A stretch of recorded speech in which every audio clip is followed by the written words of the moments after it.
Best wishes to all. In this video, we're going to see about sorting. How it can be a mathematical one or it can be a string based zone sorting. But let's see how it can be useful in Python and how it was simplified in Python. Okay. So why I'm saying simplified is when we in the earlier days when we want to implement sorting program, there will be a dedicated program out of it, and based on a data type we have to implement the sorting logic by ourselves, right? So as we are now we are mostly relying on libraries, and we whatever this site of known methodologies, now it is simplified as a library, as a existing default or a default function itself. Okay, so in the sorting, in a classical mode we used to see ascending sorting and descending sorting. Likewise you can also put custom sort. Sometimes when we are dealing with heavy data processing, we may be needed the data based on some external condition rather than ascending or descending. So that external condition also can play a role, right? So but implementing that external condition or custom condition in other language, it is a bit complicated, as you have to add logic around your method based on some dependencies. But in Python you can achieve it very easily. So let's see how we can see this in over here. Okay, so let me create a new file, sorting.py. Let me create a list. So find 2 night 6. So if you want to print simply ascending or descending, let's see how it can be done. So let's print. So in Python there is a method available, ready-made method available is sorted. Okay, so this sorted, there's a mandatory parameter, so that is your list. It can be okay. So let's print. I'm running in a shortcut. So now it is printed with 2568. So default sorting available it is ascending sorting. If you want a descending one, then in this parameter you just have to pass this condition, reverse equal to true. So then what it will do is, default is ascending. Now we setted sorting in the opposite way. So now it will print you in the descending order. Okay, let me put it in this way. So let me remove it for now.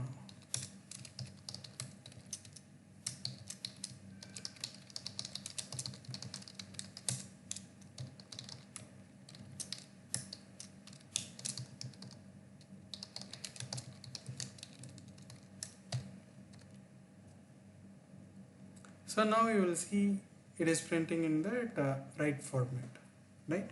So this is how it will do its play. Now let's see. So if you want to play with some more numbers, right? Kind of like rather than going a classical way, you want to put your own logic out of it, right? So for that we can do that own logic. For that, system will expect that logic we have to put it inside, right? So for that what we can do is, here let's put, there is an option called key. Okay, so key is equal to, you just have to put it will expect a function just to execute it. Let's see, we can put it with reminder. Okay, so if it is expecting a function to execute it, then we have to implement a function. So now let's see how to add a function. So earlier we not seen how to add a function as a separate video. Now let's see it. So here, how to add a method in the program is, your syntax should be definition, def space. Now you have to give your name of your definition. Let me put it as a reminder, and the argument what you want to get. So let me put it as a number, and you have to put a colon. So colon means it is a it is indicating that method is starting here. So if you see here, automatically if I hit a enter, the scope of the function is set with the tab actually. But if you go in some other number, your cursor will go to the first character. But if I hit a enter from here, then it is setting a scope. So here only the variable scoping having a differences actually. Probably we'll see how the scoping is working in Python as a separate video, but I'm just giving you a hint. Okay. So here when this method is called, let's say the action to be executed is number return as 3. Okay. So what it will do is it will give you the remainder of a number divided by 3 actually. Okay.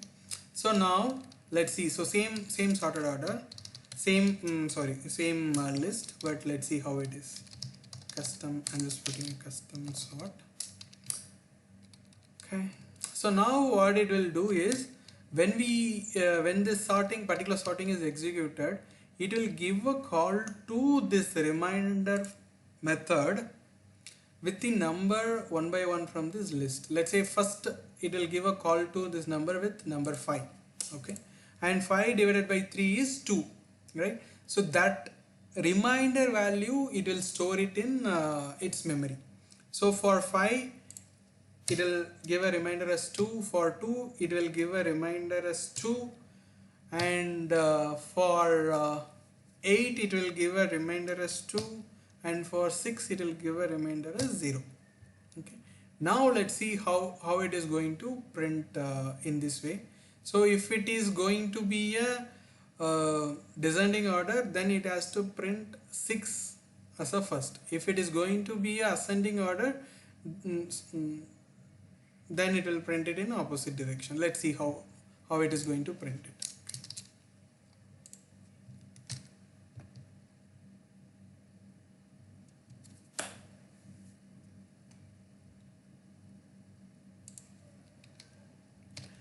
Okay, I think the syntax what I put it is incorrect. So yes, so now if you see, let's say, so first one we already seen, but here if you see the logic is it's not in a sorted order, but it is sorted based on a customized logic here, right? So when it is picked up 5, the remainder is 2, and for 2 also remainder is 2, and 8 also it is remainder is 2, and for 6 it is 0. So that is why it printed the order in the same way. Okay, so let's say if I put reverse as a false, that means it's going to be in ascending order. So now it will put 6 will come first. Yeah, 6, 5, 2, 8.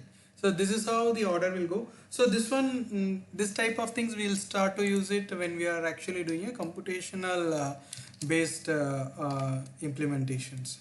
So that time we can use it. Now we've seen about numbers, right? Likewise, we can also use it with the strings as well actually. Let's say, so if we put it here like this, let me put a different characters here. So let's say F, P, C, and then D. So print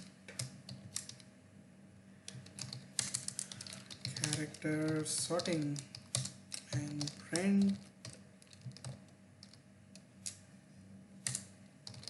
sorted. Here you can pass the character list. Give this name like this. Okay. Now if you see, it is sorted with C, D, F, P in a proper order. So character wise it will sort. Likewise, let's put it with the string. How it is going to do? str. Let's say it's dd. It's AA, and it is XX, and this is yes.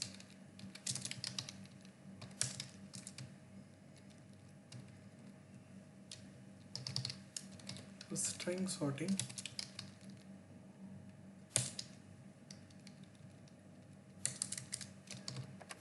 So now if we run, it should print AADD SS XX, right? So using string also we can implement this custom sorting. Let's say here we are saying like uh, all the string length is 2 characters. Let's say so this X is having 3 characters and S is having 4 characters. Okay, so let's see how we can print this particular one here.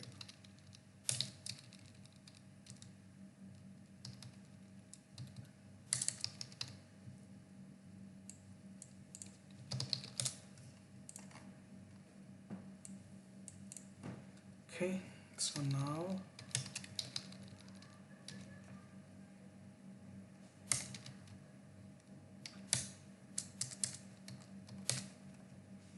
you would have seen if you want to print based on the character or string length, then we seen that there is a method available called length, right? So let's try to use it over here actually. Sorted, it is a str list, comma, key is equal to len. So basically here we have to only give the functions. This function can be a pre-existing function or you can define your own function as well. Okay, so now I am using a predefined function over here. Let's try to see what is going to come. So now if you see, it is printed based on the length of your data. So instead of doing as a sorting your string, it is printed with your length of the data. Let me try to put it in a reverse order.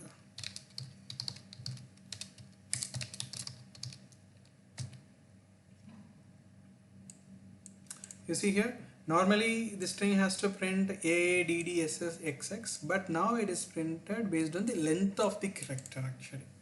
Okay, so that's how we can use pre-existing library, or you can create your own method to create a sorting condition here.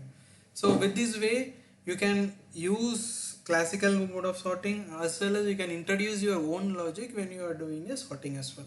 So this is how Python is powerful when we are implementing such a logic in a very quick way. So this is one of native style of programming. Why is this one will save more time on it. Okay, so probably in next video let's see more information about around this list and the corresponding functions available, so that we can get good understanding over the list.